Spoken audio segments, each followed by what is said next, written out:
Year. The April State Board meeting will now come to order. Denise, please call roll. Maureen Nichols. Here. Patricia Tim. Yes. John Witzel. Here. Rachel Wise. Here. Robin Stevens. Here. Deborah Neary. Here. Patsy Kojans. Here. Lisa Fricky. Here. And Commissioner Bloomstead. Present. All present. Thank you, Denise. Please rise and join me in the Pledge of Allegiance. I pledge allegiance to the flag of the United States of America and to the republic for which it stands, one nation, under God, indivisible, with liberty and justice for all.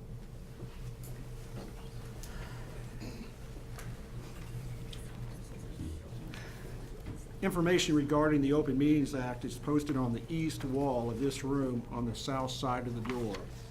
Live web streaming will be available through the State Board of Education website. Board members, please engage your microphones before speaking and turn them off when you're done speaking. And please turn off your cell phones. Thank you very much. We'll move into approval of the minutes. Is there a motion to approve the minutes of the March 7 and 8, 2019 State Board of Education meeting? So move. Second. Rachel and Maureen. Oh, there we go. Any discussion? Seeing and hearing none. Denise, please call roll. Fricky. Yes. Kojans. Yes. Stevens. Yes. Neary. Yes. Witzel. Yes. Wise. Yes. Nichols. Yes. Tim. Yes. 8 yes. Thank you, Denise. Commissioner Bloomstead, are there any recommended changes for today's agenda? Just a couple kind of more in the order of how we take things up today. First of all, under item 6.3, Pat Tim's going to give a report on the Commissioner's Appraisal Committee and kind of an update on that process as we discussed yesterday. We will take up items 8.1, Sydney Jensen's here is our Nebraska Teacher of the Year, and also 8.2, Rebecca Struss here as our Milken Award winner. We'll take those up right after our public comment period on 4.2. So I think that describes the changes that I have. Okay, with that, is there a motion to approve today's agenda with recommended changes? So moved. Is there a second? Second. Mo, then Patsy. Any discussion? Seeing and hearing none. Denise, please call roll. Wise. Yes. Witzel. Yes. Tim. Yes. Nichols. Yes. Fricky. Yes. Kojans. Yes. Neary. Yes. Stevens. Yes. 8 yes. Thank you, Denise. Public comment period. We will now have public comment period. This period of public comment is available for any person who wishes to address the State Board on subjects within its authority. Please note that public comment should be on topics related to the State Board's constitutional and statutory authority. Thanks to the members of the public who are in attendance today. We have no request for 10-minute special appearance. We'll move on to public comment. We will now have our 5-minute public comment period. I would like to remind you to please sign in if you've not already done so. There are sign-in cards on the table in the back. I have 2 public comment cards turned in, and the public will speak in the order the cards were received. Each member of the public will have 5 minutes to speak during the public comment period. I will announce the name of the speaker and the person who is next, so they will be prepared to come forward. With that, I'd like to call Mr. Henry Burke for public comment, and this will be followed up by Ms. Rachel Pinkerton. Good morning. Good morning. My name is Henry Burke. I sent a letter to the Nebraska Department of Education on Monday. I'd like to read that letter if I can. I have questions about 2 issues: formats for standards and revision completion dates. Under formats, I have repeatedly requested that the science standards be posted in both the horizontal format and the vertical format. The Content Area Standards webpage states 2017 Nebraska Science Standards, vertical format, PDF file. Other formats are located on the Science Education webpage.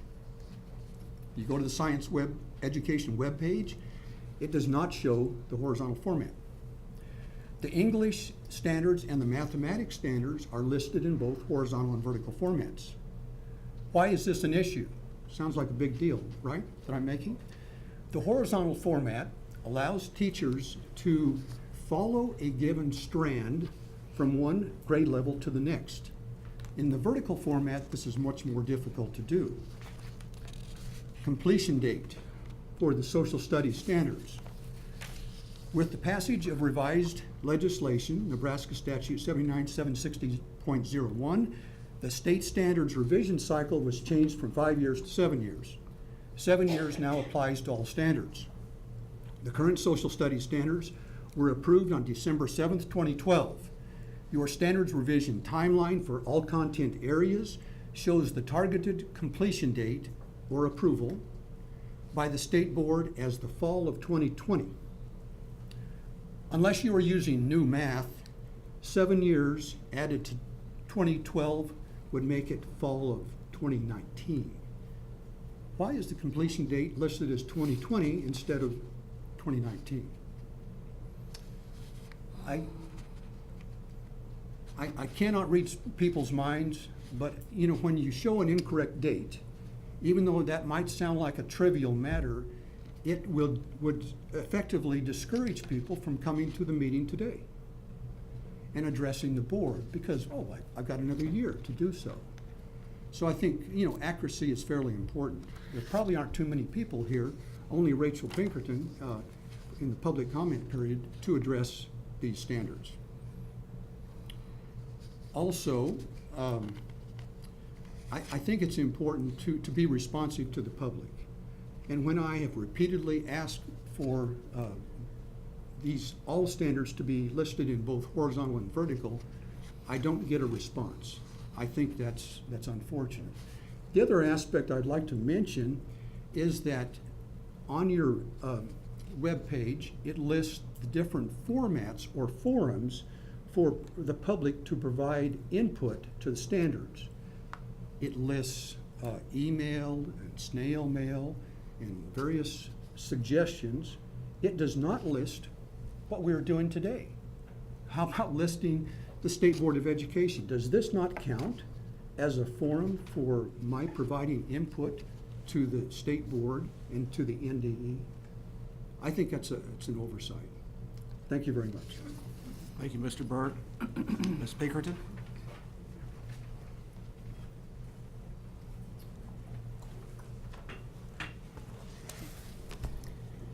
Good morning, I'm Rachel Pinkerton. I'm not actually prepared to talk about the social studies standards. I had hoped to see Marion Holstein of the Nebraska Indian Education Association, and I wonder if they've been deterred by the fog. So I was hoping to hear them make their contribution to the social studies conversation. But what I want to do is give you a save the date, and I neglected to get it to Mr. Four ahead of time, but we'll yes, if you would please, thank you. On July 20th, Clarice Jackson will have her 4th annual Letitia J. Fox Dyslexia Scholarship Luncheon from 11:30 to 2. And on this save the date, I don't have any information but on the keynote, but I'm very excited to tell you who is booked for that. Sean Anthony Robinson, PhD, author and researcher, is waiving his $5,000 speaker fee to support the work of his friend Clarice Jackson and her nonprofit Voice Advocacy Center. Director at Large of the International Dyslexia Association, he shares Clarice's passion for helping people to overcome reading difficulties. Dr. Robinson does his research at the University of Wisconsin. His special area of interest is the intersection of race, giftedness, and dyslexia. Dr. Robinson and his wife Inshira wrote Dr. Dyslexia Dude, I'm sure he'll have copies at this event, a graphic novel. So it's like comic book form, very appealing for kids. And the book hero, like Dr. Robinson, doesn't learn to read until he's 18. Let that soak in. You can imagine he did not have much fun in his K-12 career until he encountered someone who identified his reading challenges, and he became literate at age 18 and now is a PhD and an internationally recognized leader. So in the hero in the book, like Dr. Robinson himself, overcomes self-doubt and the low expectations of others to achieve great success. Senator Luann Linehan and County Commissioner Mary Ann Borgeson are going to be present to be recognized for their support. And Mayor Jean Stothert is going to be on hand to declare Letitia J. Fox Day. So it should be a fun time, and I remember Deborah Neary was there last year for the 3rd, and I know Lisa Fricke's good about going to things. People have travel plans, whatever, but it'd be great if you could just tag the 20th and do your best to be with us. This is obviously a very historic time for Nebraska. I hope we'll look back at the implementation that the department is doing with the Nebraska Reads Initiative, implementing the Nebraska Reading Improvement Act. And Clarice Jackson is one of the people who was instrumental in bringing us that legislation. She worked hard alongside a number of other people, obviously, and you yourselves and your department. But as you know, I'm very encouraged. I'd love to see you all there. I'd like to see Dr. Epler there. And I'm so excited to have these people here today, and I have a couple of print copies of this Nebraska Reads Initiative I want to give to our award winners, and also copies of my friend Levon Stennis Williams' book about the Tuskegee Airmen. I have a couple of those with me, so I'd like to bestow those since I have the chance. Thank you. Thank you, Ms. Pinkerton. Thank you very much, ma'am. We will now move to agenda items 8.1 and 8.2. Commissioner Bloomstead. Yeah, so I want to welcome to present before us Sydney Jensen, our 2019 Nebraska Teacher of the Year. Sydney is a 9th grade English teacher from Lincoln High School, and she'll give us a report of what she's been doing since she's been named. And by the way, this is kind of new. We used to only bring in our Teachers of the Year kind of at the end of their time, and I've really enjoyed being able to hear during the time to see how it's going. So Sydney, thanks for being here. Thank y'all for having me. I'm so excited to be back. So this will just be a real quick update on the things that I've been working on for my year as Nebraska Teacher of the Year. One of the first things that I was really excited about, in addition to teaching 9th grade English over at Lincoln High, I also work as an instructional coach, which is a fairly new idea in the world of education. I wrote an article about the work that I've been doing, and it was published by ASCD. It's gotten a good amount of attention on Twitter, and if you follow me on Twitter, you know I love Twitter. So my article is called "The Instructional Coach, a Springboard, Not a Scarlet Letter," and focuses on the idea that everybody needs a coach, not just new to the profession teachers or teachers who are identified as struggling in a specific area, but even our most veteran and our best teachers also need a coach. So the sorts of things that I do as a coach is I can go into a person's classroom and help them track data towards a goal that they're working on. So if a teacher comes to me and says, you know, I tend to call on the same 3 to 5 kids every class period, can you come in and track my progress as I'm trying to engage more students within a given 50 minutes? And so then I can come in and do that, and it's separate from any sort of appraisal process. It's pretty low risk because I'm not anybody's administrator. And it's great since I do still have my own classroom where I'm teaching 3 periods a day. I can invite those people to come in and see me use strategies that I'm sharing with them and encouraging them to try out. So it lends me a little bit of credibility that I'm not just saying, here's this article I read, why don't you try it? I'm saying, here's how it went for me and all the things I did wrong, and come in and watch how it works out for me. And so that's been something that was really exciting. I've also had a chance to go and visit some of our state education programs for pre-service teachers. So I visited with the University of Nebraska-Lincoln, Doane University's pre-teaching program, and Midland University. Those have been very exciting because I love future teachers. They have the best questions, they're energetic, and it's really nice to be able to sort of share my story of how I ended up here in Nebraska and how I ended up teaching over at Lincoln High. And so that's been really fun. One of my passion projects is not only retaining great teachers, but recruiting great future teachers into our profession. And that leads right into this one. So I presented a keynote and some breakout sessions at the Nebraska Educators Rising annual conference. It was really energizing to see students from high schools across the state. Not only did they come and participate in what teachers would consider pretty normal professional development sort of situations, but they also competed in different areas like lesson planning, keynote speaking, so sort of like a TED Talk format. And all the kids were just so excited to be there and to talk about their future as a teacher and the things that they love about their teachers that they've experienced up to this point, and those aspects that they want to carry over with them when hopefully they enter their own classroom down the road. I've also just invited myself on some school visits. I reach out to people and say, hey, can I come hang out with y'all? And so far, nobody's told me no. So that's been really fun.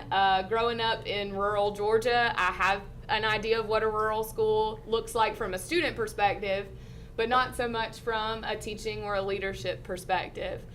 So I was able to go out during LPS's spring break and visit Crete High School for the day, as well as Raymond Central. I was actually at Raymond the day that the flooding began, and so it was, it was enlightening being able to see how they were communicating with families and working with the community to make sure that they could get students home safely from school that day. And so that's helped just broaden my scope outside of Lincoln Public Schools. The other place that I invited myself to visit, and I'm thankful I was accepted, the Pathfinder Education Program at the Lancaster Youth Detention Center. I was interested in learning about what our teachers and our students face when they are in the criminal justice system, trying to maintain their coursework to be able to graduate from high school, and even credit recovery. So that was really enlightening to hear from the director over there about some of the challenges that they face, especially when students age out of the youth detention center. Are they able to continue that coursework? There were lots of students who have been incarcerated in that facility for up to a year and have managed to get themselves fully back on track to graduate on time thanks to credit recovery. So they're doing a lot of great things over at that facility. Additionally, I was able to travel out to California and meet the other 2019 Teachers of the Year from across the U.S. and the U.S. territories. We were able to visit Google headquarters, received some really amazing professional development from former National Teachers of the Year. It was really awesome to be able to connect with those other people as we're sharing this experience and learn about what education looks like in their states. They also had some really cool things at Google. You could type your name in and all of your images on Google search would come up on this gallery wall. And that was pretty neat. That's the coffee that they served us where it said, Welcome Teachers of the Year 2019.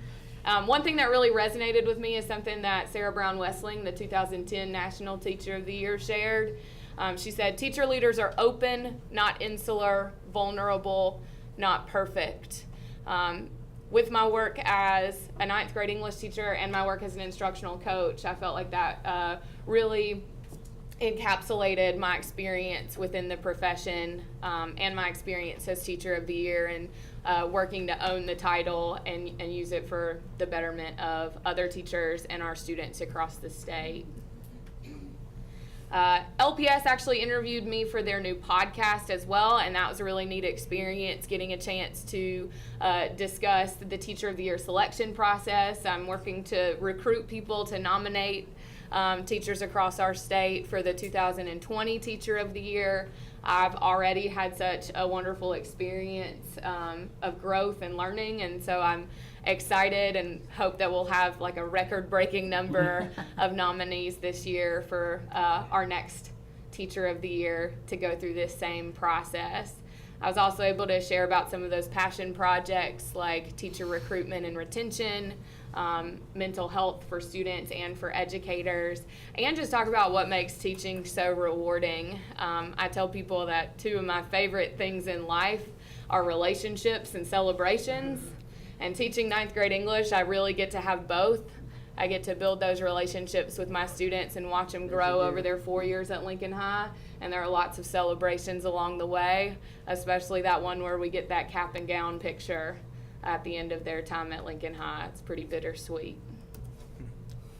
Finally, I was proud to serve as a panelist for an interview about critical issues in public education across the United States that was conducted by Scholastic. They do this about every 3 years, where they interview state teachers of the year to be able to create a survey that they then send out to teachers across the country and create sort of a state of the schools report. The last time that they did this, it was picked up by some major news publications and got a lot of attention. So we talked about things like equity and school safety and mental health, and I was just excited to be able to have those really rich conversations with people that I truly admire.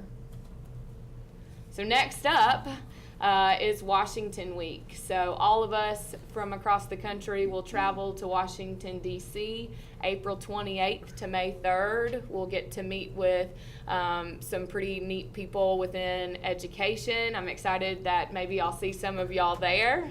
And reconnect with our 2019 cohort as we continue on this journey together. So, do y'all have any questions? First, you're amazing. Oh, that's nice of you to say that. I'm very nervous. So inspiring. But I want to know your Twitter handle. Oh, yes. So it's at Sydney C. Jensen. So that's at SYDNEY. CJENSEN. I'll be following all your cool things that you're doing. Thank you. Yeah, no, Twitter is honestly the main source of articles. I've really curated a group of people that I follow who share really great things, and so it's an awesome way to find and sort of create your own professional development. So I love Twitter. If you don't have Twitter, join Twitter.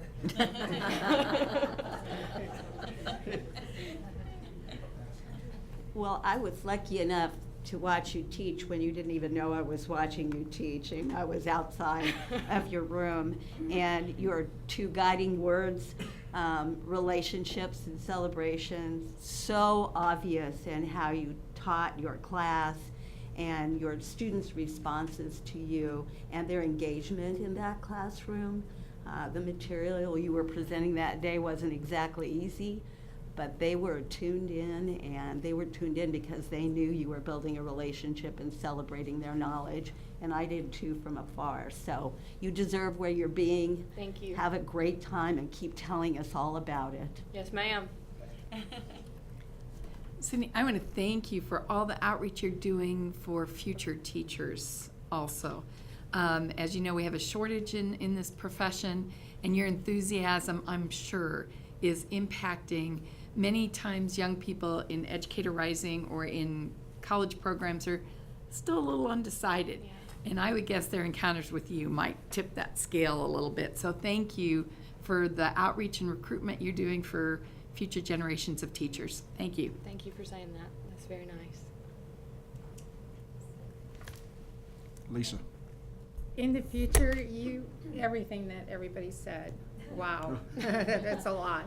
But NSEA has an NSEAU, Yes. and they're doing sectionals. I hope in the future that you would consider doing one of those. I would love to. Yes. Yeah. I love it. Thanks. She's good.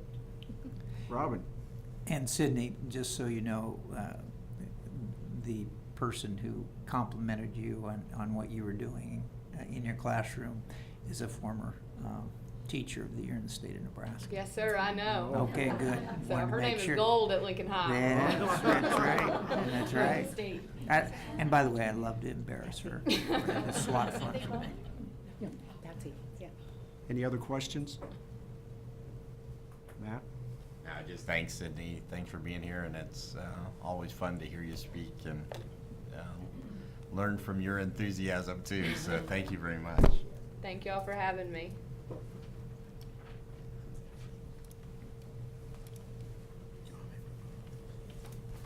So John's directing me. I'll go ahead and go to our next item. I want to welcome Rebecca Streff from North Bend to go ahead and come forward. And Mrs. Streff is I think that was her husband to the right, so I think that's Mr. Streff over there. Obviously the Milken Award-winning teacher. We were, some of us had the pleasure to be able to be there on that day. One of the great things around the Milken Award-winning piece is the all-school assembly, and I guess that was on March 4th. We had Lieutenant Governor Mike Foley, Greg Gallagher from the Milken Family Foundation, I guess Matt Lukens from Senator Sass's office, Rachel Wise, John Witzel, and several other folks from the department that were also able to be there that day. But it was a pretty special celebration, and we're really pleased to have you. It was fun to watch you get surprised, and one of my favorite things of the program was when Greg Gallagher was pulling kids out of the audience, and one of the kids was a kid by the last name of Streff. I forgot his first name, but just by chance, her son was able to be part of that announcement in that fashion. So it was a pretty exciting time. So I know we got a video to queue up, and we'll watch that and then go from there. So I'd like to bring up Lieutenant Governor Foley to introduce our newest Milken educator. Thank you, Mr. Gallagher. And the 2019 Milken Educator Award goes to Rebecca Streff.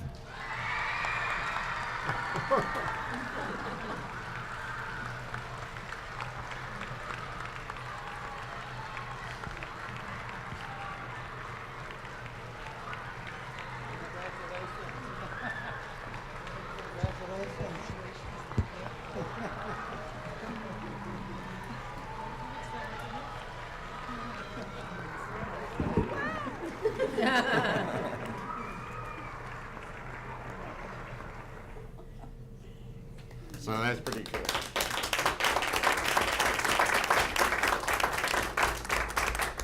So it's my honor to be able to present this to you, as well as a further token of your recognition, and just thank you. We welcome you to say a few words. I don't know if they want a couple of pictures as I do this officially. You got them? We can take after. Okay, perfect. All right.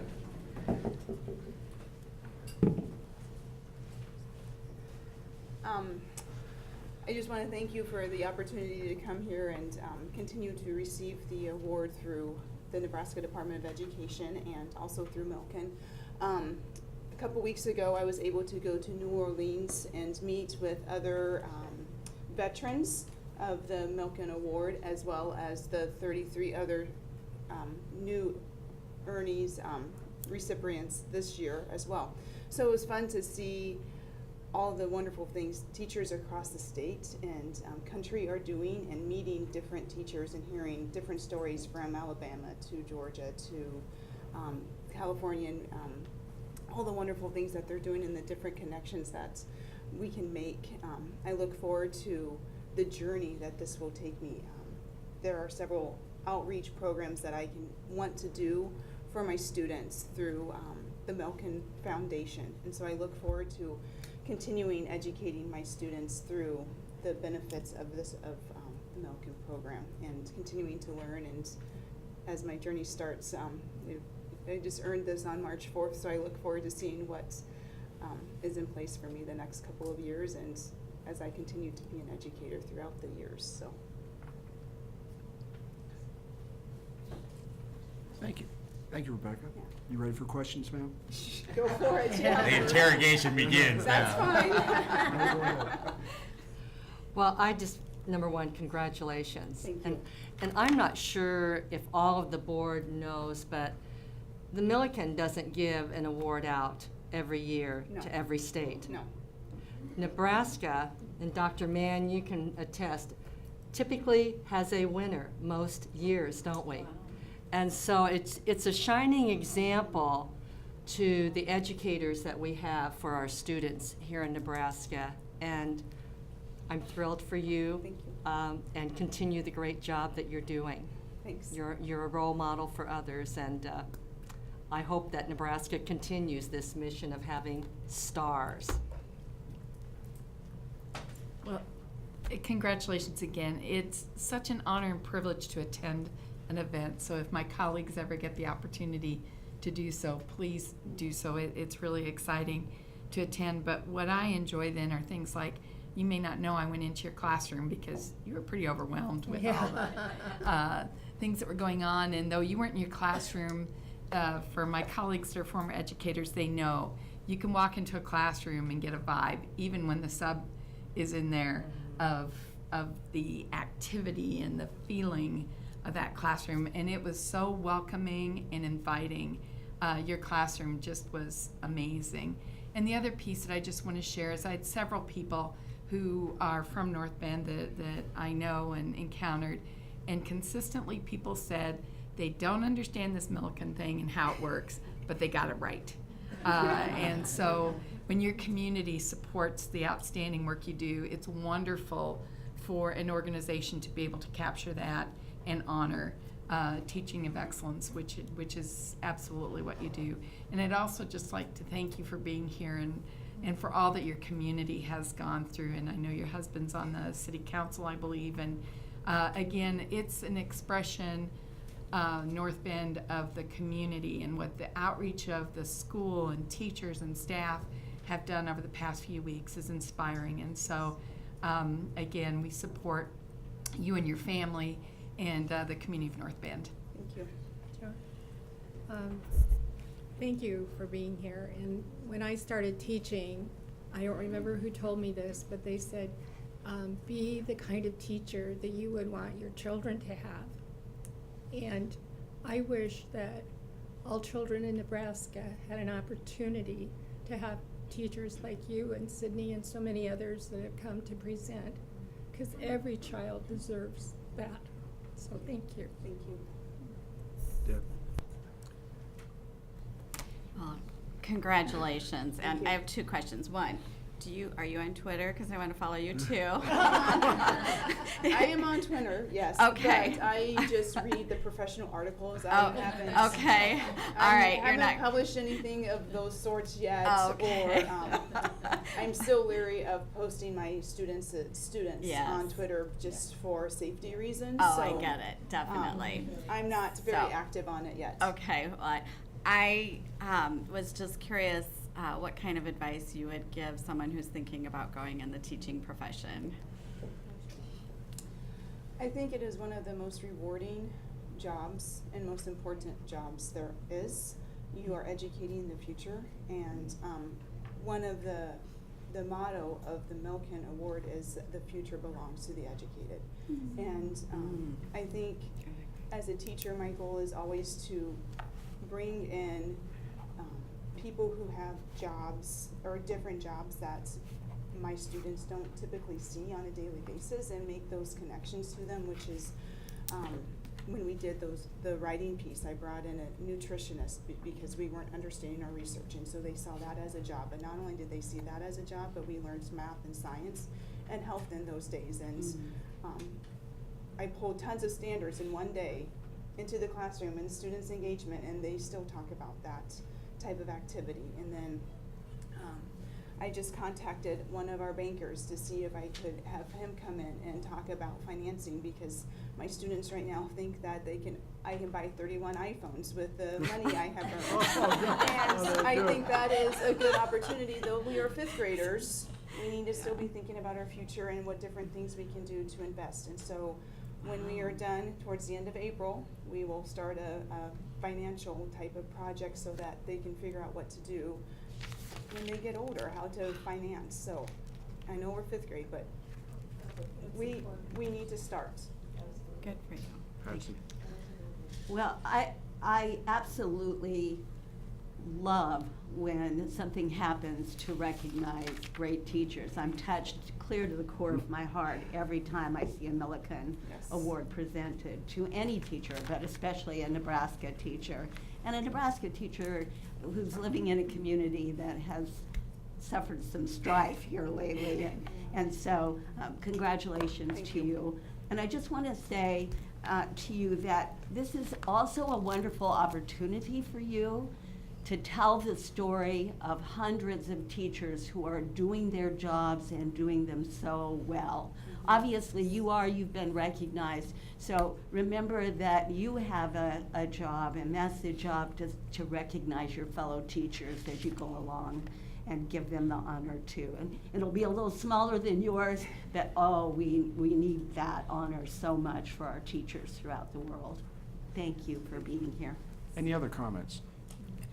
There's people behind you that I'm assuming need to be recognized as well. Do you want to say who they might be? I always like to know those behind the scenes. That is true. They are truly the behind the scenes people, because again, as you were saying, I don't think I could have earned this award without the people who have touched my life from the very beginning of my life and throughout the course of my life. Even the person on the street across from the post office saying something to my children touched my life, so there's people around. And so right away, my dad and my mom, Bob and Barb Patipka, always firm believers in education and pushed me to do everything I possibly could to continue to be the best I could be.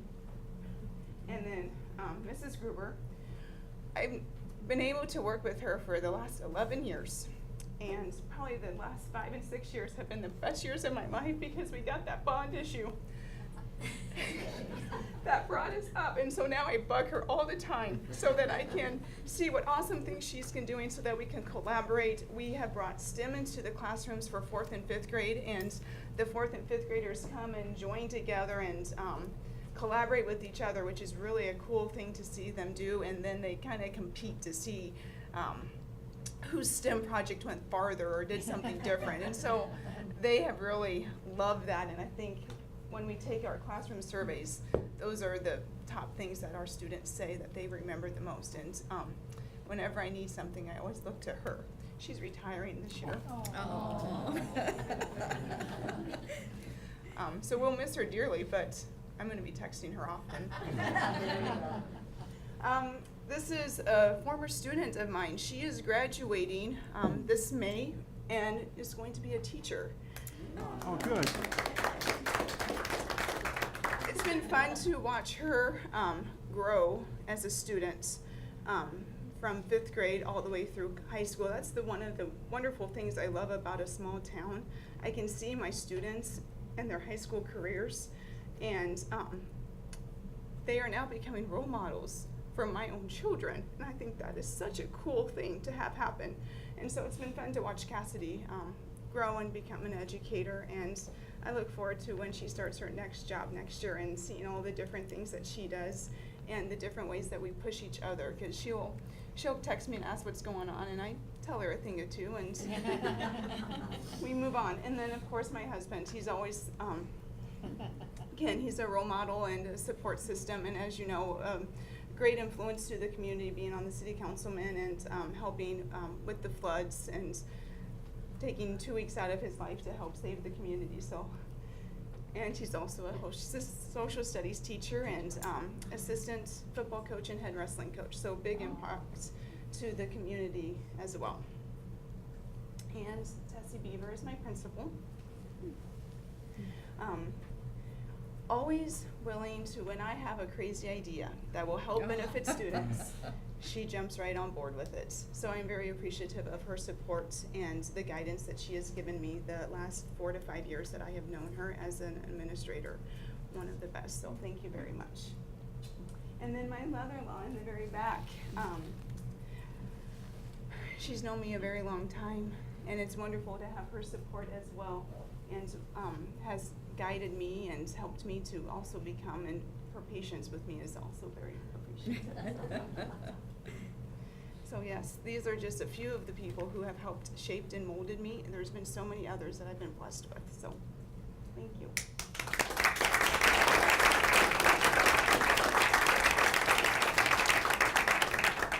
Any other questions, concerns, questions, comments? So I'd what- like to say, Go thanks, ahead. Matt. No, go ahead. Sorry. Okay, so, very good. Rebecca, I gotta say that it was quite an honor to attend your ceremony with Rachel Wise and I attended representing the Nebraska State Board of Education. And what was really exciting was to see the entire school assembly in the gym, if you will, being able to watch your presentation. But the one thing that I noticed, and I'm certainly others noticed too, was your students are a reflection of you, and I can't think of a bigger compliment for you than that. So thank you very much for what you do. Thank you. The one thing I wanted to add was just to, I know Kent Mann is here, as well as Linda Sarver, who are former Milken Award winners, and we welcome you and thank you for your ongoing service, both of you. Kent's pretty well known around these parts anyway, so to say. Linda's actually won when she was in Missouri, but now resides in Nebraska as well. So we're very fortunate. We have a lot of Milken Award winners that are here, and then sometimes we draw them in too. So that's a great thing as well. I just want to say I know we will probably take a little bit of a break. One of the opportunities I think is actually if Pat Tim's willing anyway to take up the resolution language. I know we've talked mostly about the great things that are happening in North Bend from a school perspective, but as we all know, it was only like 2 weeks after we were there to give that award that we know your community's been through a lot, and I think this resolution would be actually a timely thing to do before we take a break. So moving right along, we will now move into action items for today's agenda. Patricia, Tim, is there a motion on item 6.1-A? Yes. I move to adopt the resolution to commend schools on their response to the historically catastrophic weather events of March 2019. Is there a second? Second. Would you please read the? Yes, I will. Resolution to commend Nebraska schools on their response to the historically catastrophic weather events of March 2019. Whereas the state of Nebraska experienced historically catastrophic weather events, including flooding and a blizzard in March of 2019. Whereas the historically catastrophic weather events resulted in 99 city emergency declarations, 81 county emergency declarations, 5 tribal area emergency declarations, and 13 other government emergency declarations. Whereas over 90 public school districts and 14 non-public school districts reported to the Nebraska Department of Education some level of impact to their schools as a result of the flooding, and nearly 200 school buildings were closed, impacting over 34,000 students statewide. Whereas there are many instances where schools have and are having as critical response partners during the relief and recovery efforts. And whereas Nebraska schools provide a safe and stable environment for students, are staffed by adults who care about the well-being of their students in the community, and serve as a critical hub within Nebraska communities.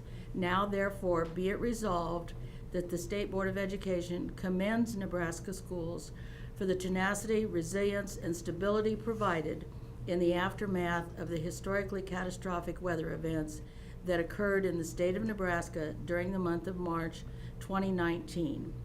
and also resolved that the State Board of Education, with its regulatory authority, commits to working with schools to overcome educational challenges presented by the historically catastrophic weather events of 2019. And this will be signed on behalf of the State Board by President Wetzel and Vice President Nichols. And because we have had, usually when we present a resolution, we present it to someone. Well, we're presenting it to all schools in Nebraska. And this will be on our website and mounted here in the office as well. So I think our schools stepped up and became not only safe places for kids, but first responders as well, so. Thank you, Pat. Any discussion? I would just like to ask my colleagues to join me in thanking the Streff family and Rebecca for being here. Typically, we kind of give a standing ovation, and we haven't gotten that done yet. I think now would be our time, colleagues, so congratulations.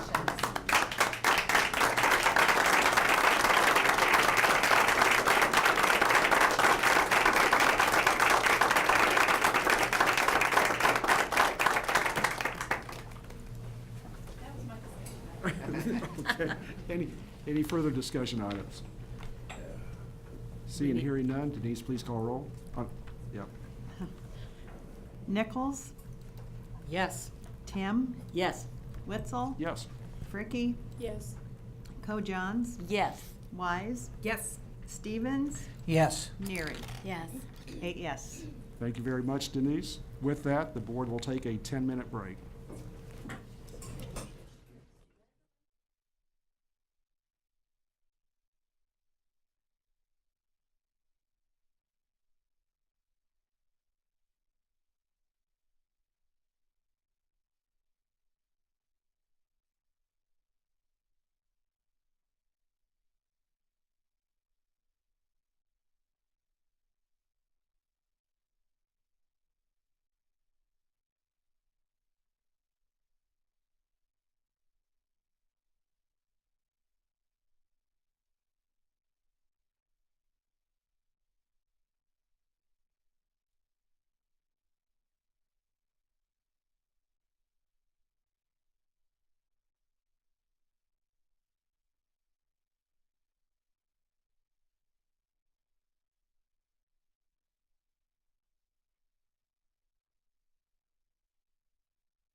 reconvene, and we'll continue on with our action items.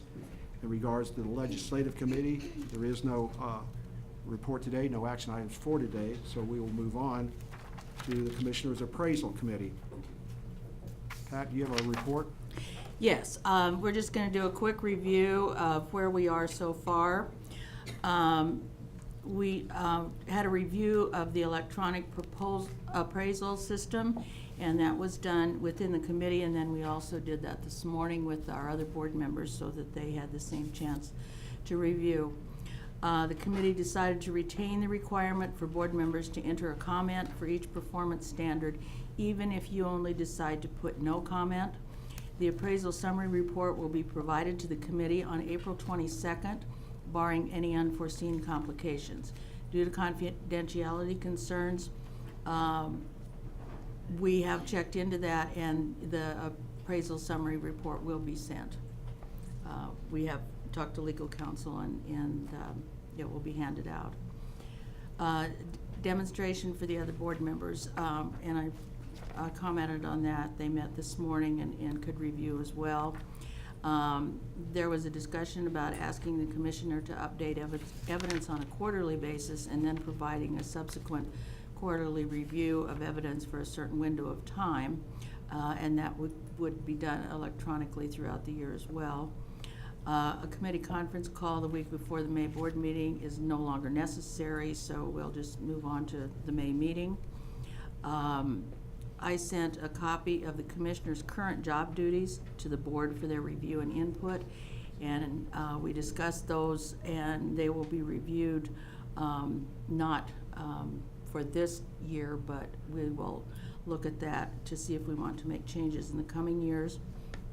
A copy of the current contract will be provided at the appraisal demonstration, but it will not be emailed.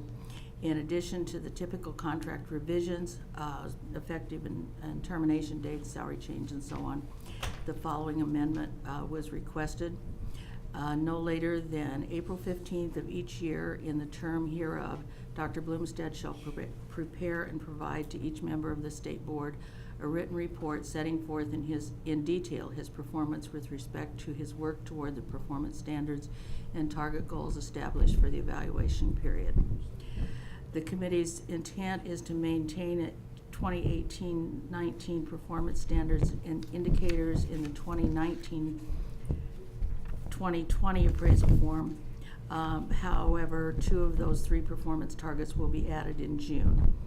And the commissioner must be provided a copy of the 2019-20 appraisal form no later than 7/1/19. We will have a conference call, and we haven't quite set the date for that, with Max Larson, who has been doing some work with the department. The committee will meet in the coming year in August, September, December, and monthly February through June. And our next meeting will be Friday, May 3rd from 8 to 8:45. Thank you. Thank you, Pat. Thank you very much, Pat. Thank you. In regards to AQuESTT teaching and learning domain, I understand there were no action items. Is that correct, Lisa Fricky? Thank you very much, ma'am. In regards to AQuESTT Student Success and Access Domain Committee, Patsy Coe-Johns, is there a motion on item 6.5.A? I move to grant the commissioner the authority to approve a memorandum of understanding with the Nebraska Department of Health and Human Services for use of preschool development grant birth to age 5 funds. Is there a second? Second. Any discussion? Denise, please call roll. Stevens, Yes. Neary, Yes. Coe-Johns, Yes. Fricky, Yes. Nichols, Yes. Tim, Yes. Wetzel, Yes. Wise. Yes. 8 yes. Thank you, Denise. Patsy Coe-Johns, is there a motion on item 6.5.B? I move to approve the non-public schools appearing on the accompanying list to operate for the 2019-2020 school year under Rule 14. regulations, and procedures for the legal operation of approved non-public schools. Second. Is there a second? Second by Pat. Discussion? Seeing and hearing none, Denise, please call roll. Nichols? Yes. Witzel? Yes. Tim? Yes. Stevens? Yes. Wise? Yes. Cojones? Yes. Neary? Yes. Fricky? Yes. 8 yes. Thank you very much, Denise. We'll move on now to Budget and Finance Committee. In regards to that, I move to accept the 2018 single audit report. Is there a second? Second. Second, discussion? I just want to say a big thanks to Bryce yesterday. I had several questions that I wanted clarified, and he certainly clarified them for me and gave me the breadth of information that I needed, and I very much appreciate that from Bryce. Thank you. Thank you, Mo. Thank you very much. Any further discussion? Seeing and hearing none, Denise, please call roll. Neary? Yes. Fricky? Yes. Cojones? Yes. Nichols? Yes. Tim? Yes. Witzel?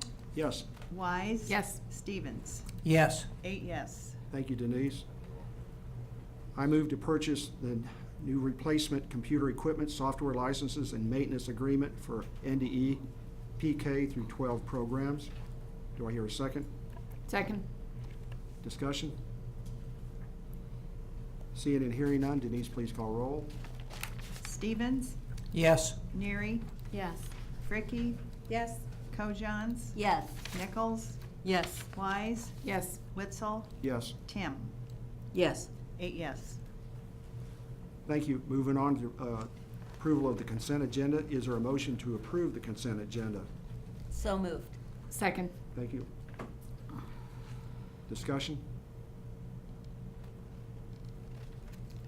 Seeing and hearing none, Denise, please call roll.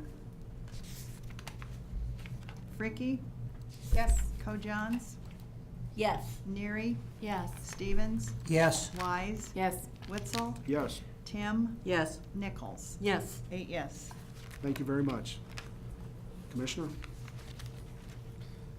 I believe we're on to item 8.3, and I'm very excited for this, to welcome some students up. I don't know how excited they are. I'm saying heads nod, but I'm not quite sure. I think we're making it possible for all of our guests to be able to join us. It's a presentation by students from Winnebago Public Schools on pre-Columbian Native civilizations and world history, world geography, and linguistics.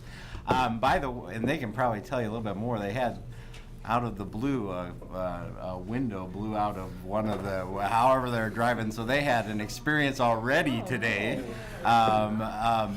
And this is what we like to say in Nebraska: you're always learning, and I know even your trip down here was a learning experience. So thank you for being here. I probably, my best way is turn it over to you, and maybe get everyone introduced for us, and then go on with your presentation. We're hoping to have about 20 minutes to let them present, and then question and answer session as you see fit. So thank you very much for being here.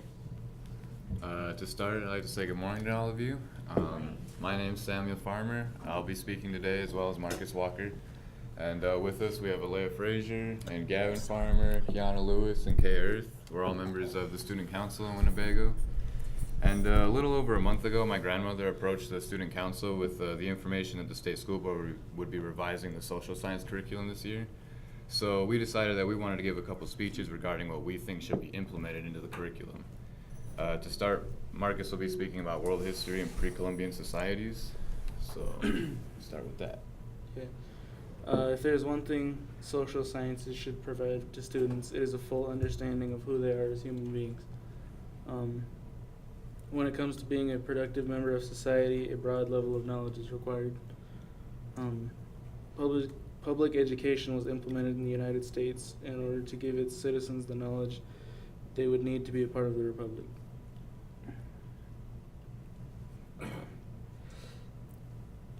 However, it seems as though public education is not providing that knowledge when it comes to the social sciences.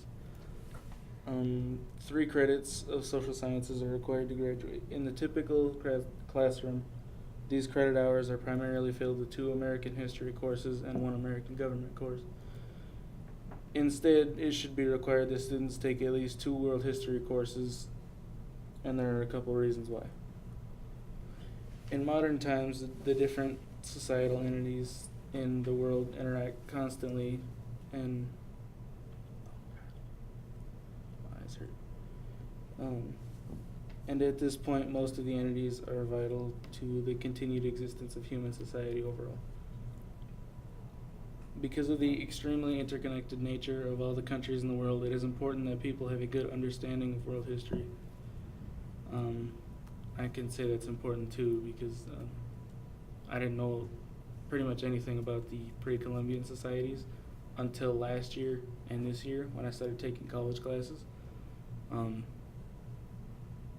I never would have known that there was ancient civilizations here in America at the same time that there was ancient civilizations over in Egypt and Asia. Not as big, but existed at the same time nevertheless.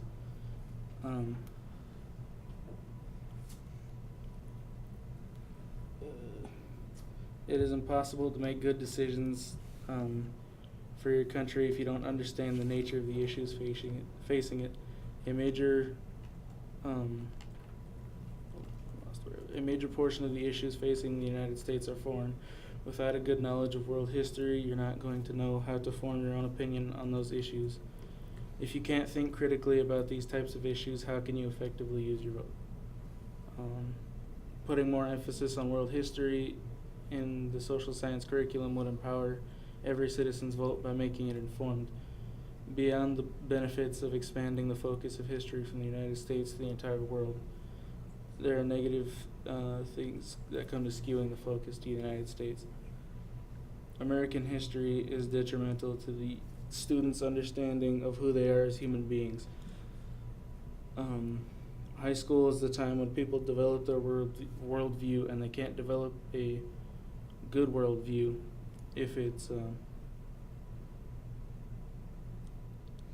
their social science curriculum focuses entirely on the United States.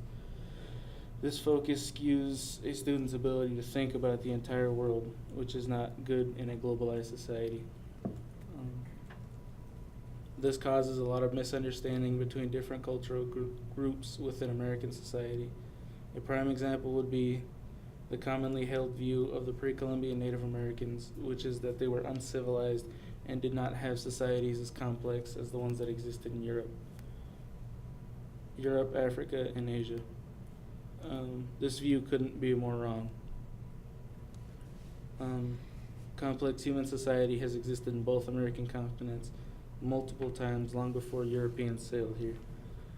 American history makes no attempt to explain these societies and how they existed at the same time.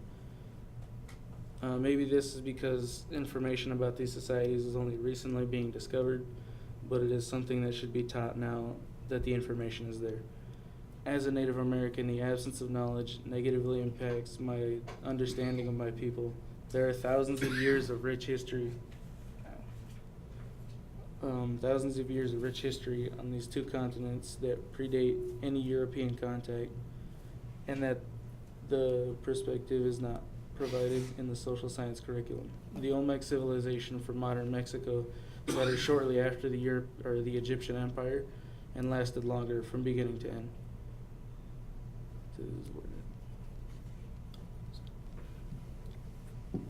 Is it the Norte? Oh yeah, the Norte Chico. Yeah. The Norte Chico civilization was a massive farming society which existed in modern Chile and dates as far back as 3200 BCE. The Ho-Chunk people are descended from the Mississippian culture, which was an incredibly complex society that stretched across most of North America. That culture lasted almost as long as the Aztec Empire, but fell apart after European contact. That is my tribe, and most of the people up here's tribe. Can't speak for them, but I was only able to learn about these societies because of the college course I was lucky enough to have taken this year and last year. I will say, now that I've taken these courses, it has added a lot to my repertoire for making critical decisions.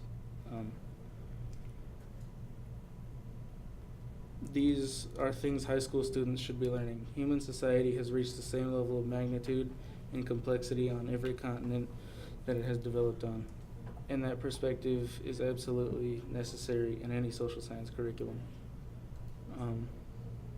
A knowledge of world history is an essential part of being in modern society.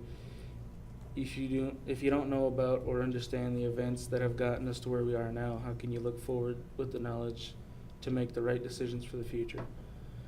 How can you make decisions or form opinions on issues facing your country that involve other countries around the world? Short answer, you can't. World history is absolutely necessary in high school social science curriculum. That's all. I'll pass it to my... By the way, I don't know how your eyes keep up with that phone like that, but that's me. So we'll move on to the next. And as he mentioned, all of us are members of the Winnebago tribe, which is a part of the Ho-Chunk Nation from Wisconsin. And as he said, those are the descendants of the Mississippian culture, which were the mound builders, if you guys know about them. So now we'll move on to the world geography and linguistics section. So every society in human history has developed its own complex and unique culture. We all know that. While it's very enlightening to learn about these cultures specifically, it's more important that students understand what affects the way these cultures form. So an understanding of what cultures are based on the way they developed is the best way to get an understanding and an insight into, well, to get an appreciation for diversity. It also provides students with insight into their own culture. If there are two things that affect the way a culture develops the most, it would be the physical location where the culture developed and also the language that they use to communicate their ideas. So I believe this puts geography, well, world geography, and linguistics as high priority classes for any high school social science curriculum. So the place where a society develops is crucial to the development of that society's culture. If your society develops near an ocean, your culture will likely involve some kind of fishing and seafaring. If your society develops in woodland areas, your likely would involve hunting and trapping. This physical location of society dictates the lifestyle that people need to adopt in order to survive in that environment. So the lifestyle that people have to adopt has major influences on the type of culture that they'll produce. If your environment demands a very disciplined lifestyle, your culture will likely reflect that with lots of taboos and specific ways to go about living your life. So where you are in the world impacts the way you view the world.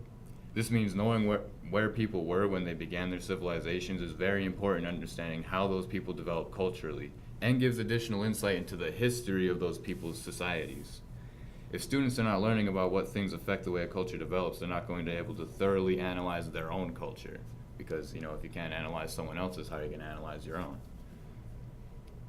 Not to mention the fact that they won't be able to understand or relate to the cultures of people in other countries, which is not good in a globalized society. So language is another major component of the development of culture. The way you communicate your ideas to others solidifies the way that you think about ideas in your own head, because you think in your language. So if your language has you communicate a certain way, you're going to think a certain way. Foreign language courses are required to graduate from high school, but most people forget the language before they even learn it. This is because they haven't had a course that explains linguistics and the way language shapes our perspective. Linguistics courses teach people how to analyze the language they use to communicate and help them understand the way that language shapes our perspective of the world. If we were required to take a linguistics course in high school, we would likely have many more multilingual high school students in this country. And I can say that because I recently took a Ho-Chunk course, and instead of going right into learning the language inside the course, instead the teacher took the time to step back and explain the way that language impacts the way we view the world and the way that we think about the world. So the clearest example, as I said, would be how language affects culture. The way culture develops would be the comparison of the Ho-Chunk language prior to European contact, and the languages of Europe. So the Ho-Chunk language is very literal, descriptive, and based on the things that the people observed in the world. The Ho-Chunks are descendants of the Mississippian mound builders, as I said, so they were scientists at heart, and their languages reflected that. The months that they separated the years into were based on natural processes that determine when certain seasons are starting. For instance, whenever the bears would be starting to give birth for the first cubs, that would indicate that winter's coming to an end, that spring was starting to come on. And the name of the months, January and February, reflected that, the first bare moon and the second bare moon. And they knew that the bears give birth twice to 2 litters of cubs. So they were very in tune with the natural world, and they were very scientific about the way they observed everything that was going on. And they did not develop a written language because they knew that they could teach the next generation through their words, and they could show them everything that they would teach because it was just what was going on in the natural world. And their language was designed specifically to maintain their political structures and communicate the natural sciences that they used to survive to each other and their future generations. European languages were born out of a culture that put heavy emphasis on the symbolic form of nature to them, which for the most part it was some form of God. This caused their languages to take a very abstract direction. As I said, the Ho-Chunk language is very literal. I'll give an example soon. So basically the abstract direction that the European languages went in were based on taking the idea in your head, whatever it might be, and representing it as one word. For instance, comparing the English word television to the Ho-Chunk word that we came up with to describe it was box with moving pictures. So that's the clearest way to show the difference between the thought process that goes into those languages. So clearly these words were born out of very different cultures. A linguistics course would show students comparisons like that with cultures all around the world, beyond just, the comparison I was able to make with my own culture. So this would provide important insight into how much of a difference a language can make in a culture's development and a culture's view of the world. So geography and linguistics are essential in understanding the development of human cultures all around the world. They also provide additional insight into the history of human society, which, as we talked about, is also very important. In a social science curriculum, understanding the development of human cultures around the world should be a priority, so geography and linguistics should be focused on. And now that we're done with the speeches, we wanted to give the last couple minutes. If you guys wanted to ask any questions, we'll try and answer them. Pat, go ahead, please, ma'am. Thank you, sir. I'm extremely impressed. I have never heard a high school student talk about linguistics and how important it is. And someone has shown you that is very important, and you kids are doing a good job. Thank you so much for sharing. Thank you. Rachel. And I echo, but I also have some questions for you, so let's get to business here. First of all, I hope that you would take time to review the social studies standards and put input, because your recommendations are important. And so that's why, as we go through this process with our social studies standards, that's why we try to reach out and we try to get input from a variety of areas. In fact, yesterday we just talked about reaching out to groups like the student councils and Educator Rising, because youth voice is really an important voice. I think my colleagues all agree that we need strategies to determine how do we get youth voice, because decisions we make impact you and impact your communities and impact the future. And so whether it be our social studies standards or whether it be other recommendations, we do want to hear your voice. So if there are other suggestions you have for us, one of the things that I love best about going to a student activity, like yesterday many of us went to the FFA breakfast in the morning, is because we have a chance to sit at a table and talk to students and ask things like, what do you like about school? And if you could change some things, what are some things that would be important to you? And that seems like a really simplistic question, yet it's really important to us, because decisions we make in the things that we do, we want to make sure that it creates opportunities for you.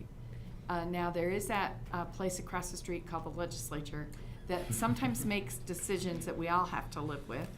But if they're decisions that we're making, that we have control over, then it's really important that we hear. And so today I've got a list of things from what you've shared that I'll go back and look at the social studies standards and think about, because you've helped frame my thinking a little bit today. So if there are other things besides social studies standards, we're open to hearing any recommendations that you have for us. Lisa. Thank you all. It can't be easy to talk in front of a group of people you don't know. So I congratulate you on that. One Saturday I was watching PBS, and there was this wonderful program about Indians from the West Coast. We think our founding fathers created the idea of democracy. They used, I can't remember the name of the tribe. It was the Iroquois Confederacy. Okay, yes, and they, thank you, and they adopted what they were doing for, I suppose, many, many years. And so that's the kind of thing that Board Member Wise is trying to, if you can give input and suggestions like that, when you're talking about American government, democracy, could you please refer to, and you already have the knowledge, how would it fit, or what in addition to what they already have and how it fits together. So your input, I say kudos for her mentioning your voice is important to all of us. So that's just one example of how you can go in those social studies standards and see how your culture could be added or enhanced, because you guys are the ones that invented it, created it, used it, and it was borrowed. Thank you very much. Patsy. So far, we're telling you to add to this something somewhere. So I'd like to make it a little more concrete for you as a teacher as to what you could do. So you have this document already written, and I'm hearing some other ideas that could be added. And if you go through the standards that are being put forth, you can do that online, and I'm sure anybody here afterwards would be really, really willing to help you with that, to find that. But I would imagine you have someone in your school that would be willing to do that, that has that knowledge. But I think you should put the speech that you've already written in there and address it to Dr. Corey Epler, who's in charge of the social studies standards, or helping putting them together, I should say, and add anything else that you think is really important that's missing out of that. Because I learned several things this morning that I had no idea about. And I am impressed with linguistics as well. Yeah. So thank you for being here and teaching us this morning. As a teacher, I love to learn, and so I did from listening to you. Go ahead, Rachel.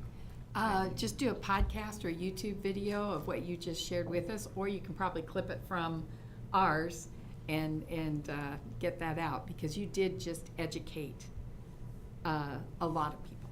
Us, but we do live stream this, so hopefully others that are listening. So you just gave us a great lesson, and we would encourage sharing that, and there's ways to do that with technology. So, Deb? Well, I just want to say thank you, because you too helped give me a new lens and new things to think about when I'm reading the standards, and I definitely want more input from you.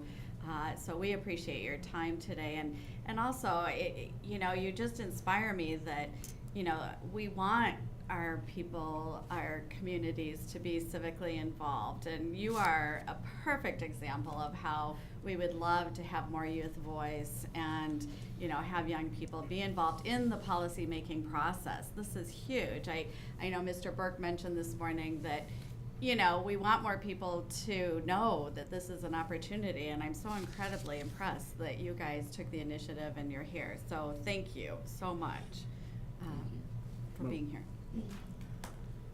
Yes. I ditto what everyone has said so far. But I can't remember your name. Marcus Walker. Marcus. A question. You talked about you took a college class, a couple of college classes that helped you understand all of this. So was this like a dual credit class that you were taking? Yes. Okay, and so you paid extra money for this? Well, there's a couple of us at the high school are a member of this program called the Academy, which is a college preparatory type Yes. program. So for 7th grade until 10th grade, you take all of your high school credit courses, and then junior year and senior year, the program actually pays for dual enrollment courses at the community college in town. So we were able to take classes like college level history and college level math courses and all those types of things, just to get, you know, credits out of the way from when we actually go to college. Wow. I am inspired and impressed. Thank you for stepping up.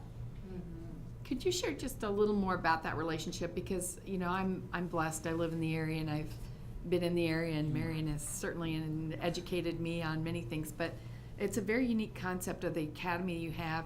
And talk a little bit about the college that you have within Winnebago, because some of my colleagues may not be familiar with some of the opportunities and resources that you have happening in Winnebago. So yeah, the academy started up about 5 years ago, I believe.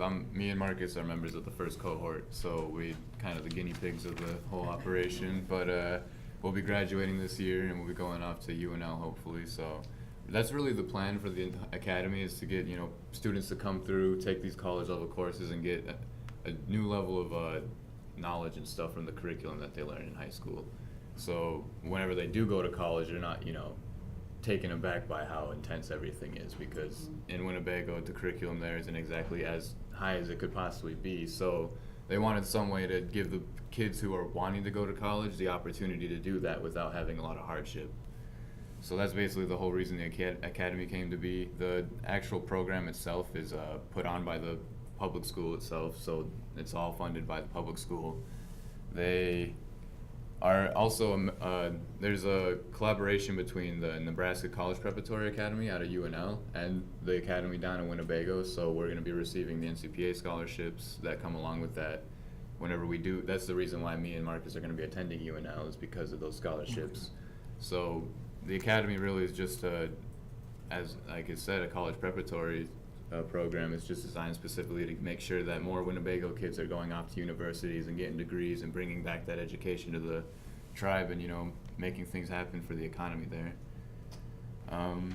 And as far as, you know, the classes that we took and everything that were all taken at Little Priest Tribal College is the community college in Winnebago. It's I'm not sure how long it's been around, but they're still developing. They're, you know, adding on new majors that you can get from there and everything. Right now you can only get an associate's degree, but they hopefully are going to expand into a university in the future.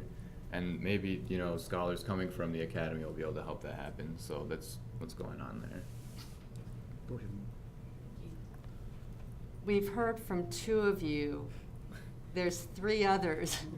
I would, 1, 2, 3, 4, I'm sorry, you can't even count. I would love to hear anything that the 4 of you would like to add or share that hasn't been touched upon. I mean, you're leaders in your school, so I'd love to hear from you. Like what grade you're in also, and favorite subject, any What of you those aspire to be. And if you're part of the academy? My name is Alea Frazier. I'm a junior at Winnebago Public School.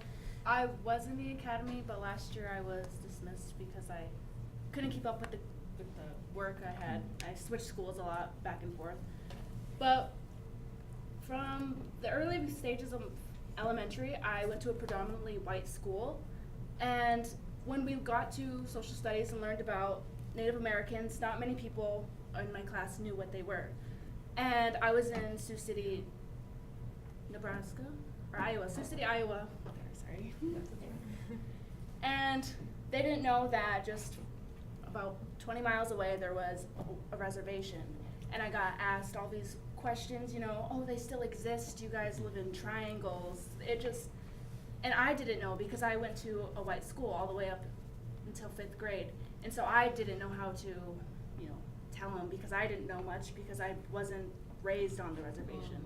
And I didn't really know until I moved to the reservation sometime in middle school. And that's when I, you know, was brought in my perspective and I knew more about who I was and who I am and who my ancestors were. And I just really think people should know that because it really helps get to know people. I read this book called Neither Wolf Nor Dog, and Dan, he's this Native American elder from some tribe in South Dakota. You don't really get to know, it's like a whole secret thing in the book. But he talks about having both eyes, seeing with both eyes, having a white eye and a Native American eye, understanding how, the white world works and how our world works, because it is different. It is really different going to a Native American school and a white school. It acts different, the whole feeling's different. And it really helped me. I know how to act in different situations now, because I have both experience of going to a Native American school and a more diverse school. So that's why I really wanted to get onto this little group thing. Thank you. Thank you very much. My name is Gavin Farmer. I'm also a part of the student council and the academy. I'm a junior right now. Yeah, I just wanted to make sure that people are being educated correctly and they know what they're doing whenever they go out into the real world, and they can make decisions based on good moral beliefs, and I thought this would be one way to try and help do that. Thank you. My name is Kiana Lewis. I am also a junior. I am not in the academy because whenever I first signed up, I got rejected because of my behavior in 6th grade. But that's been my behavior has changed. I got asked to be in there, but I rejected them this time.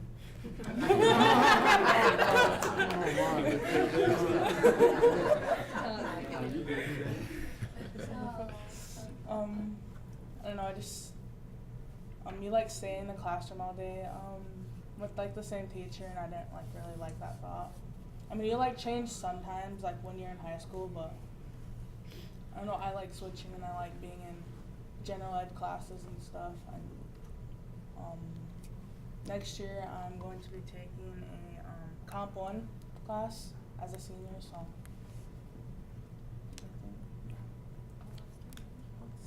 Thank you very much. Thank you. My name is Kay Earth.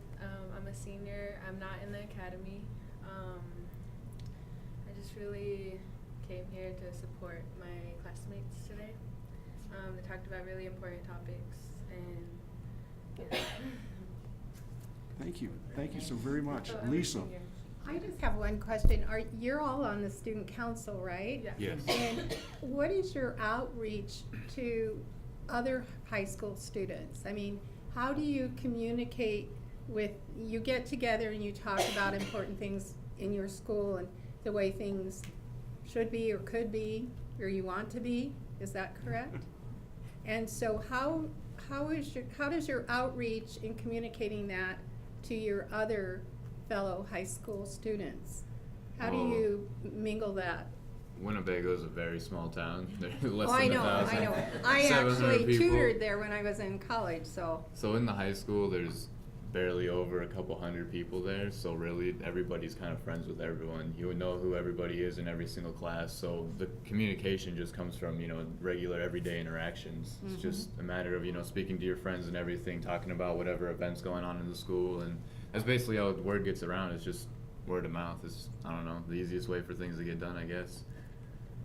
Okay, thank you. Rachel.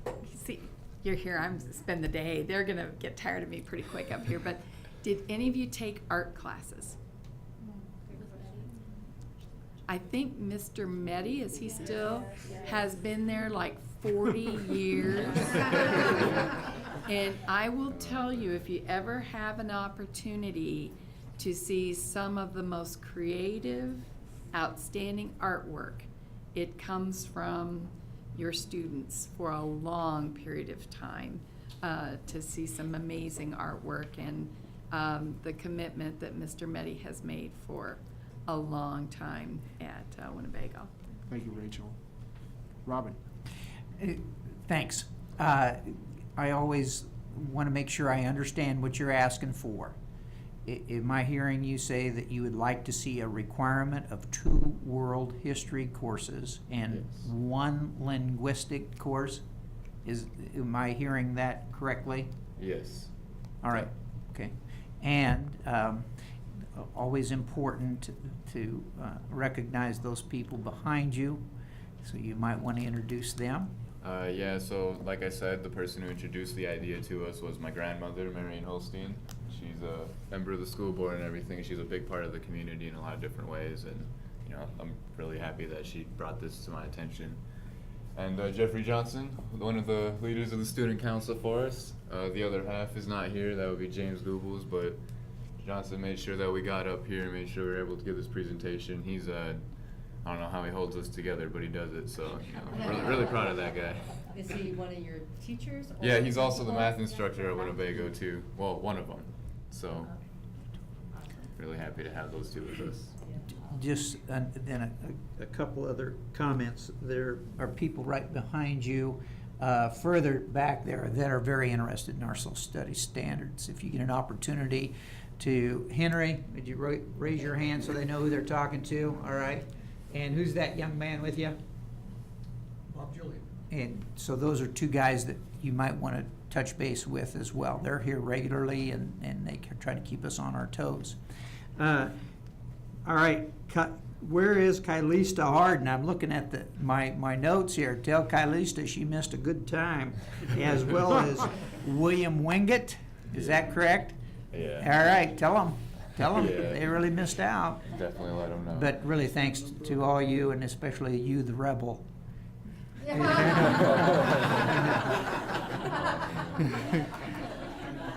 I don't see any more questions, but can we give them a great hand, please?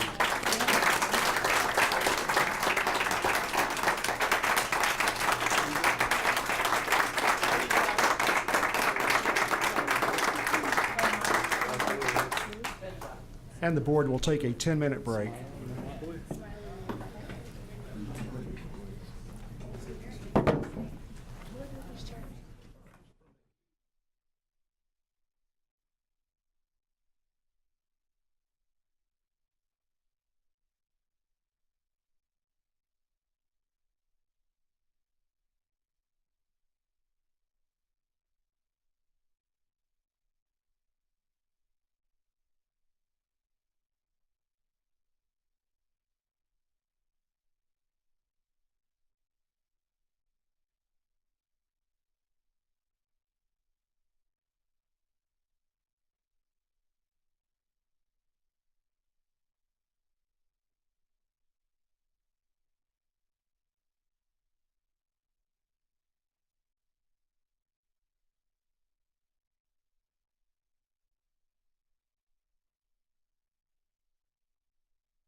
Morning. Good morning. We will reconvene the state board meeting. Thank you very much. We'll now look at meetings that took place in the past and were not previously approved. Is there a motion to approve meetings that took place in the past that were not previously approved for Lisa Fricke? So moved. Is there a second? Discussion? Denise, please call roll. Have to give me more warning. Sorry.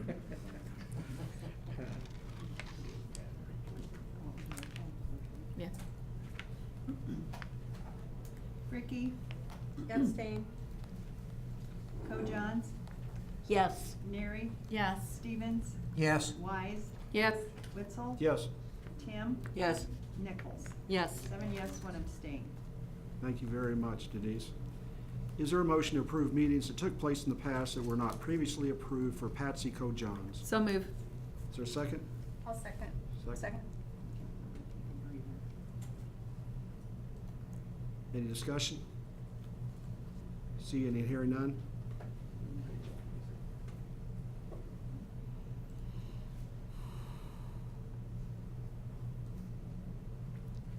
Denise, please call roll. Thank you.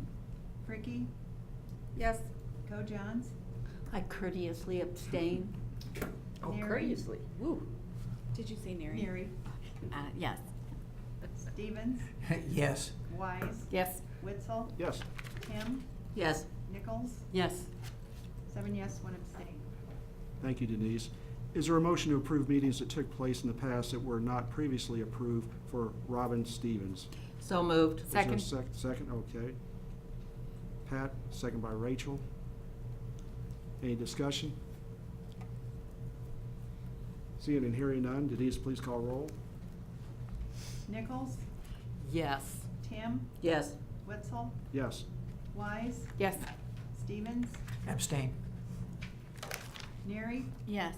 Co-Johns, Yes. Ricky. Yes. 7 yes, 1 abstain. Thank you, Denise. Is there a motion to approve meetings that took place in the past that were not previously approved for Rachel Wise? So moved. Is there a second? Second. Pat and Patsy? Discussion? Seeing and hearing none, Denise, please call roll.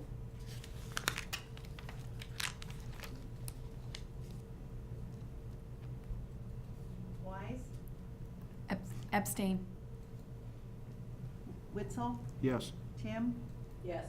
Nichols, Yes. Ricky, Yes. Co-Johns, Yes. Neary, Yes. Stevens. Yes. 7 yes, 1 abstain. Thank you, Denise. Is there a motion to approve meetings that took place in the past that were not previously approved for John Witzel? So moved. Second. Second by Patsy. Discussion?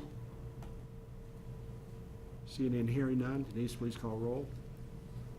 Neary, Yes. Ricky, Yes. Co-Johns, Yes. Stevens, Yes. Witzel, Abstain? Wise, Yes. Tim, Yes. Nichols. Yes. 7 yes, 1 abstain. Thank you, Denise. Future meetings participation, is there a motion to approve the future meeting participation? So moved. Patsy? Is there a second? Second. Second by Robin. Discussion? Yes. And this is for you, President Witzel. You requested a trip to something that I'd never heard of. and That's correct. I mean, I'm not going to object to it. I'd just like to know more about it. Sure. It's called Building Expertise Educators Conference, offers for everything, whether you're a teacher working in the classroom, principal, or dean leading a K through 12 school, college, superintendent, curriculum director. Strategies, connections, and inspiration empower you and your team, productive learning, and so forth. Also achieve transformation in your schools, working together towards student-centered learning, empower your teachers and students to rise and thrive with tools and concepts that promote social and emotional learning. So, it's in Florida, and it just happened to come across on one of our email messages. And I looked at it and said, that looks pretty interesting. Went to the website and looked it up and says, who knows, maybe one of the board members would benefit from it. Well, I'll look forward to your report when you come Well, back. if I get in June, yeah. Is there an association or group that's hosting it, does it say? I can find out for you, Rachel. This I do not know, but they do have a list of educators. Dr. Robert Marzano is going to be there. Oh, wow. Yeah, he's going to be one of the guest speakers. And a Dr. David Sousa. But they have a list of, if you will, authors and, if you will, experts and so Right. forth. It almost sounds like something out of ASCD or something. I mean, it sounds good, so not saying that, it's just would. So that's what I know, but I'll get you more information if you want it. Just Thank when you. you're doing your report. Absolutely. You betcha. Okay, any more discussion? Hearing none, Denise, please call roll. Co-Johns, Yes. Nichols, Yes. Kim, Yes. Wise, Yes. Stevens, Yes. Neary, Yes. Ricky, Yes. Witzel. Yes, 8 yes. thank you very much. The next items are information items and written reports for board and for our information only. Did you have anything to add, Commissioner? The only thing I'd just say, I mean, first of all, thanks for, I think, a really great day and meeting. I know there's some public comment asking about whether or not we'd responded to a particular email. We actually did have a response. I checked with Mr. Burke about that, so we had responded. I don't think it was satisfactory to his answer, so I'll work on him, or work on that issue with him. So we'll go ahead and move that forward too. So wanted to let you know that. Thank you, Commissioner. We're up to adjournment. Thank you for those who tuned in on our broadcast. A work session will be held on Thursday, May the 2nd at 2 p.m., and a board meeting will be held on Friday, May the 3rd at 9 a.m. in this room. The April State Board work session and meeting is now adjourned. Thank you. Thank you.